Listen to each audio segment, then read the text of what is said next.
the video. Oh hi, how's it going? I'm just carrying this really big set called Caligula. This is the ultimate cut. Wow. Sham. Wow.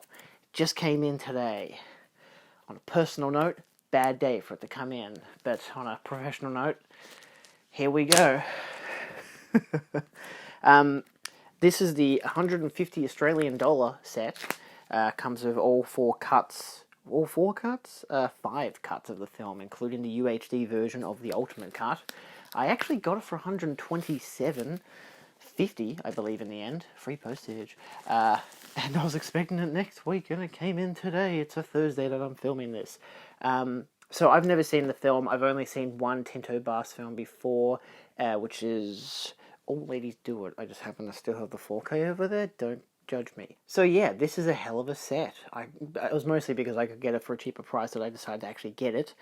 And it's number 553 of 5,000. Holy shit. So I'll do a quick unboxing, and then kind of maybe in post, I don't really know, along with maybe some glamour shots, I'll try to tell you what I think of the 4K. I don't know how much of the film I'm actually going to watch because it is 3 hours long and there's several cuts, so I won't be able to do juxtapositions. Or maybe I will. Well, guess we'll find out. I don't know. It's just busy. I don't know. So the box itself, sturdy, of course.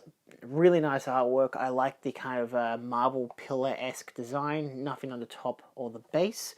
Obviously everything slides out, so if you want to get a protector for these so it doesn't slide out, go for it. I don't feel like I need to because it stuffs in real tight. The one that was the tightest to get out because it seems to have stuck itself to the actual, yep it did, the top of the inside of the box, is this, Caligula Screenplays and Novelization. Beautiful artwork. Nothing on the back outside of the umbrella logo, and it is what one would define as a chunky monkey. It's a script. So you get from page 3 onwards, you get the 1975 draft and the 1976 draft on page 193, and then the novelization by William Howard on page 331. So yeah, hopefully that's showing. It's smaller font, but as someone who especially, studies film and wants to inevitably become that screenwriter that I'll never become, it'll never happen.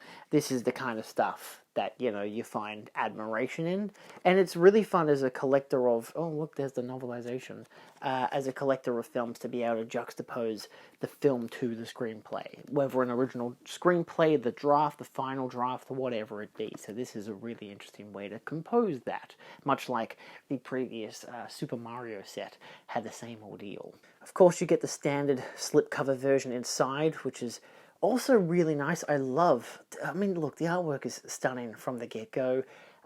It's got some gloss detail to it as well, which is really nice. So if you want the standard edition, this is what you get. It slides out, of course. You get the artwork on the inside. It's alright, it's cardboard. This is a heavy case. It's R18 per the Australian classification. It has not a great font on black background, but it still is readable. On the back there, of course, also telling you about the details of the 4Ks and everything. In terms of runtime, it just stipulates the aspect ratio, 5.1 and 2.0 mono, DTS, HD, master English audio for the soundtracks, English subtitles, runtime of 173 minutes in 2160p color, because that's the 4K, that's the ultimate cut version. Of course, it does detail that the ultimate cut is 173 minutes, the uncensored cut is in HD is 156 minutes, Il Caligula, the Italian cut, is a standard definition 124 minute cut. The Australian rated cut is standard definition 102 minutes, and the pre-release cut is in HD at 153 minutes. I really hope people actually love this film, because that's a lot of cuts. This has the posters in it, so I'll show those off in a second, but you get the 4K disc, same artwork as the big case. The blue disc, it just says Ultimate Disc number 2, doesn't actually seem to stipulate which versions are on it, which is a bit disappointing. Disc 3 is the same, it's on green, and Disc 4 is the same, it's on red. So it's not stipulated on the discs, at least. It just says the 3 different discs and stipulates that there's a lot of special features. So it doesn't actually tell you, which I think is a little disappointing, but again, if you were to look at the actual disc, you would be able to, find out yourself. And of course, there is reversible artwork. I definitely think they should have gone that extra length of at least writing down what is on each disc. Because obviously the Ultimate Cut is on the 4K disc, but what else is there on the other discs? How are we supposed to know? Unless, of course, you put it on. So, yeah, definitely a disappointing misstep. Because usually when you get sets like this and they tell you what the different cuts are, you can at least, figure it out, because it tells you on each disc. Poster number 1, we have... Oh, here it goes. So this is the standard artwork on the inside case, which is nice. And you get the new artwork that's on the slipcover as well. I actually don't know which one is the new artwork, because that's Cans, and this is Sunshine Mesa Films Presents. So I don't know, actually, if they're different, one's original, one's remade or something like that. I imagine just given how many different releases this film has had, they just were able to use all of them. And sure, I'll take that. I feel like the Ultimate Cut is the new artwork in red. Because, of course, when they re-released that, well, not even re-released, when they just released that, it had its own artwork. This is the Italian poster, which I think is quite nice as well. I love the gelled-in colours, all the blues. Very nice, very Italian. I love the crown being of people. That's very, risque. And this is probably the original artwork. So, yeah, and I like this. This is really nice as well. It's very much like the green one, but probably more simplistic. I like the blue with the gold borders. For artwork, I kind of wish these two were on the other sides of the other one, because those are the two I'd actually display, if I were to display them. Of course, you get Caligula, a big book. If there's any nudity in this, there might be some sudden cuts, so I apologize in advance. You get some quotes, which is great. An introduction. This is nicely, oh, it hasn't been opened yet, so it's still got that crinkly sound. Oh, there, I just saw someone's ass. There's a giant penis. So it has images from the films. That's nudity. That's an orgy. That's not nudity. I can show you that. So it has production stuff, production stills and drawings and whatnot. That's a vagina. That's... Oh, there's some dicks on that. I know it's mostly statues, but most of these are people. So, there's some more quotes as well. Some very interesting images, mostly because of how it, spreads them out and everything. I wonder if that's just how they were shot. So, yeah, I don't think that there's a bibliography in this book. Oh, here we are. Contents. Table of contents. Introduction, production, original release, restoration and revival, essays, and custom artwork. So, okay. So you get custom artwork as well. Okay, so that's the Ultimate Cut artwork. You get the different variations, different colors. Yeah, we get different colors. Oh my god, so many different colors. I'm pretty sure there was other artwork. It's just different colors of the same goddamn thing. Well, yeah, duh. So that's obviously Ultimate Cut artwork. I think there was... No, okay, just that. Okay, I thought there was other variations. I feel like I flicked past other variations. Anyway, and then you get essays, of course. This is the book that probably most people would find the most value in, talking about the history and the making of the film. So, I mean, the script and the script and the book, the novelization, is nice and a great touch, especially as a film person. But pre-production wise, this is the one you want to read, and the reason I really want to get this set. Then we get to the stuff that most physical media collectors seem to absolutely hate. Art cards. I love art cards because they're different versions of posters, usually. If they're just stills from the movie, I actually don't really like them. I think most people are kind of in that boat. Why do I need images of a movie that is images when I can just have little posters instead? I like little posters. So little poster. And another poster. God, there are so many different variations of this movie. That doesn't have nudity on it, does it? No, it does not. Thank goodness. That's the Penthouse cover, which there is the next thing I will dive into. I don't know how explicitly I can dive into it, of course. Oh, that's an Asian cover. That might be Japanese. Dramatic. Very Japanese. Another artwork.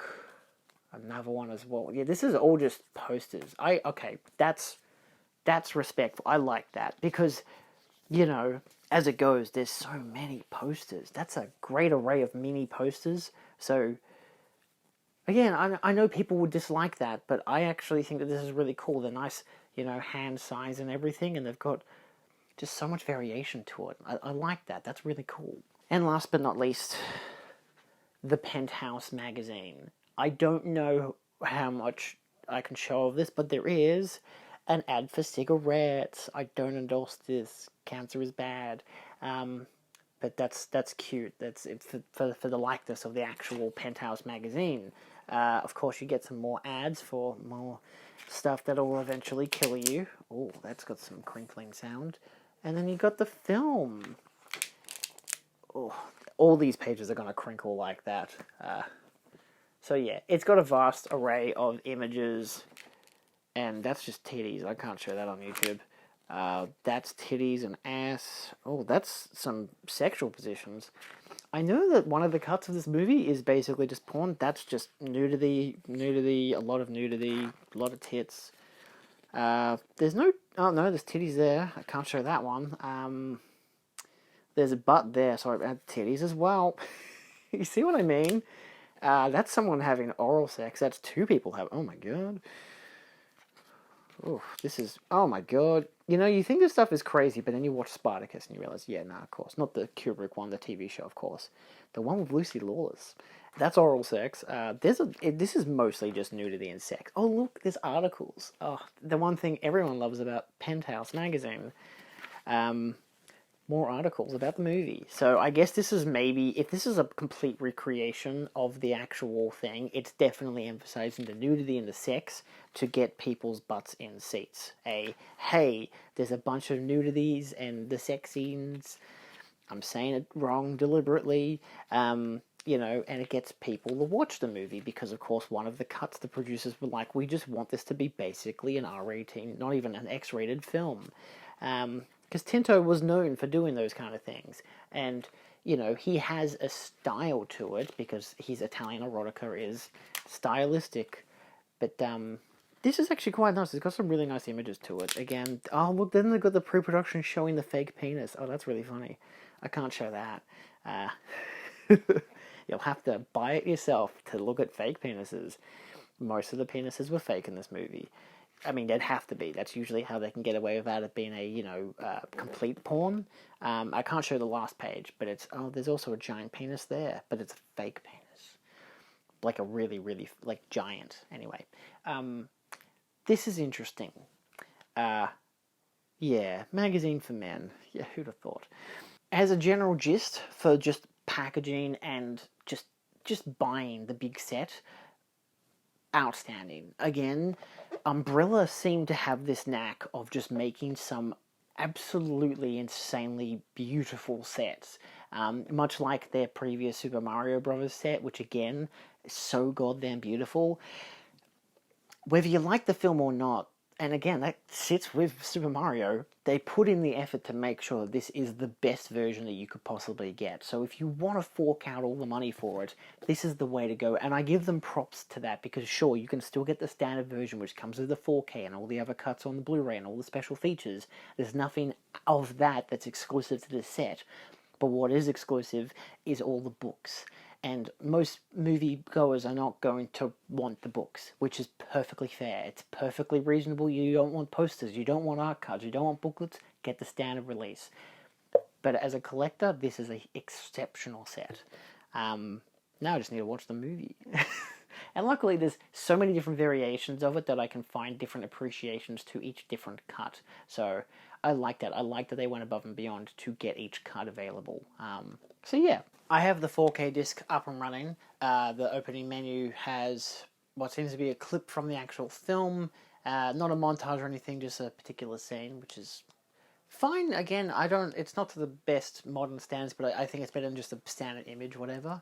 Probably not spoilery as well. You get special features with an audio commentary by Heather Drain, Caligula, The Rise, Fall, and Resurrection, video essay by Jared Kahan, Thomas Negovan and Aaron Shaps discuss Caligula, The Ultimate Cut, and Caligula at Cannes, Thomas Negovan, plus a trailer. So there's a few featurettes and stuff on the 4K disc itself.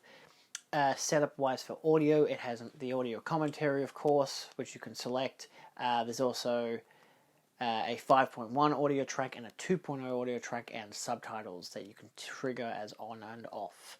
So I'll take a quick peruse of the visuals and give you my thoughts. It has Dolby Vision, very nice. Video and audio wise, it looks really nice. It's not the best looking 4K I've ever seen. I imagine it's because of a mixture of the kind of film print and whatever that they, like what it was actually filmed on. There's a softness to everything, but at the same time, it's a film that emphasizes color and costume design. So that with the 4K, the extra space on the disc, is especially the AAA 100 gigabyte disc and whatever, as well as the Dolby Vision elements are really nice. So good upticks and details, and overall there wasn't much suffering, but I imagine a lot of like the extra shots that they might have cut to a little bit out of focus for some parts or whatever. So how they've recombined the film, you've got to kind of have that knowledge that there's a lot of stuff being put into this from alternate takes and everything, so and alternate angles. But from what it looks like, it looks quite nice, and it sounds pretty good too. It's a 5.1 mix, the dialogue sounds crisp and clear, the sound effects is good, the music has a good encompassing feel to it. There is of course the 2.0 option as well.